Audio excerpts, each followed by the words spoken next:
Na Semana Nacional dedicada à Ciência e Tecnologia, Bauru recebe mais uma edição da Festa da Ciência.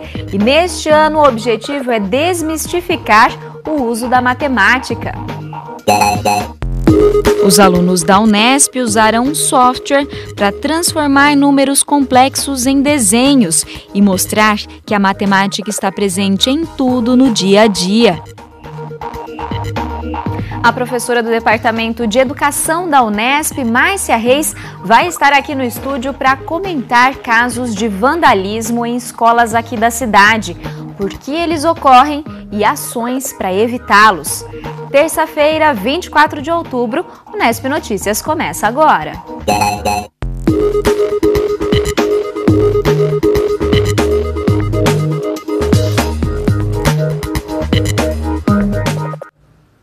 Boa noite. Bauru recebeu mais uma edição da Festa da Ciência, uma feira que faz parte da Semana Nacional de Ciência e Tecnologia. O objetivo é despertar o interesse de crianças e adolescentes pela ciência. Durante todo o dia, universidades e escolas técnicas apresentaram aos visitantes novidades científicas, tecnológicas e um pouco do dia a dia de alguns cursos e profissões. Em comum, os estandes traziam atividades ligadas ao universo matemático, em comemoração ao Ano Internacional da Matemática. O pessoal da pedagogia, por exemplo, apresentou possibilidades de tornar números e cálculos algo mais atraente e até divertido. Estamos tentando mostrar aqui para todos os estudantes da rede fundamental, ensino médio de Bauru região, que a matemática não é um bicho de sete cabeças, que elas sejam estimuladas a estudar, a gostar do conhecimento, do saber. Estamos de volta para falar de vandalismo nas escolas. Em agosto deste ano, a Escola Estadual Caique, no Jardim Nova Esperança, em Bauru, foi alvo de seguidas ações de vândalos.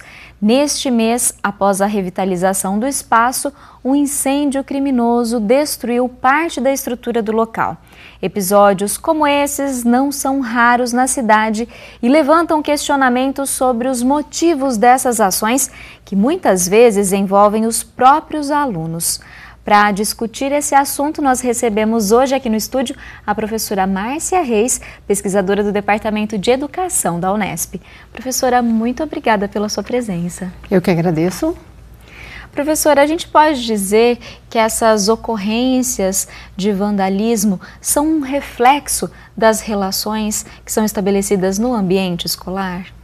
Sem dúvida, essa é uma forma interessante de começar a entender um problema tão complexo como esse. De fato, a ideia toda do vandalismo, ela tem inclusive uma origem histórica bastante interessante, que é a ideia de pessoas que vão vandalizar, ou seja, seria simplesmente deteriorar ou destruir algum tipo de patrimônio que não lhes pertence, que não tem um caráter de jamais poder ser parte da possessão ou da propriedade dessas pessoas. Então, o vandalismo ele seria um pouco fruto de um processo bem mais complexo chamado violência. E essa violência, muitas vezes decorrente de processos de uma desigualdade social muito grande, ela em parte é explicada e pode ser compreendida quando grupos, na calada da noite, invadem uma escola, deterioram. E em alguns casos a gente vai perceber que não é o vandalismo tão puramente como um processo de delimitação de um espaço, mas muitas vezes uma busca por diminuir um pouco da desigualdade social, representada em alguns momentos por desigualdade de acesso a alguns bens, sejam eles eletrônicos, sejam alimentos, posses ou algum tipo de diferenciação que essa comunidade ou parte dessa comunidade, por exemplo, não possui. Então, alguns grupos que estão ali fazendo e fazem parte dessa comunidade acabam então vendo na escola um dos lugares tanto para poder delimitar esse espaço e dizer nós existimos, estamos aqui, como também no processo todo de diminuir essa grande desigualdade social. Porque você não pode falar de vandalismo por si só, porque ele é simplesmente reflexo de processos bem mais complexos do que a gente chama de violências, inclusive no plural. Nunca vai ser um ato isolado, então, desse contexto? Não, não jamais. Se a gente tratar de uma forma isolada, a gente não vai conseguir resolver o problema. Então, ele é sintoma de alguma questão bem mais abrangente. Tem estudos clássicos, por exemplo, de um teórico francês, Bernard Charlot, que a gente usa bastante para poder compreender desde os anos 70 e final dos anos 60, 1960, 1970, nos arredores da França, e que foram muito utilizados no Brasil, inclusive sob orientação da própria Unesco, para resolver problemas de violência na periferia de grandes cidades como Brasília, São Paulo, Belo Horizonte, Recife.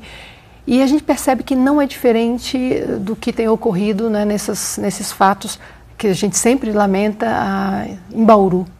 Por quê? Porque você tem exatamente um contexto de um certo alinhamento. A escola, ela sempre funciona como um espaço que não pertence à comunidade. Normalmente os professores não são professores, pessoas, né, que moram na comunidade. A gestão, a direção também costuma ser alheia a essa comunidade, então ela vem somente para poder trabalhar algumas horas. Por mais que a gente tenha esse envolvimento, a escola sempre vai parecer um lugar diferenciado. E é de fato um lugar diferenciado. E esse lugar mais completo, esse lugar que em tese deveria funcionar como um momento no qual essas distintas famílias, essas distintas formas de desigualdade social pudessem se encontrar e promover a mudança e a transformação social, se não envolvido num projeto que a gente chama de um projeto pedagógico, ela realmente fica como um espaço alheio a essa comunidade. E aí isso fica perfeito para que essas formas de violência, que isso é uma dessas formas de violência, ocorram. Sejam vandalismo, sejam furtos, sejam roubos, sejam formas distintas de depredação ou até mesmo formas de violência simbólica que ocorrem no interior da escola. Então, só para a gente poder perceber, essa é uma relação da escola com o ambiente externo, mas ela também pode ser vista em determinados momentos dos próprios estudantes desse lugar chamado a escola.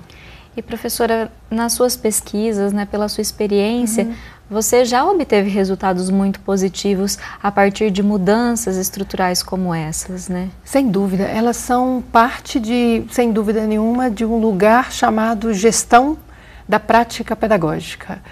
E essa gestão, ela começa com a gestão da sala de aula, cuja responsabilidade é de forma assim, bastante proeminente do professor.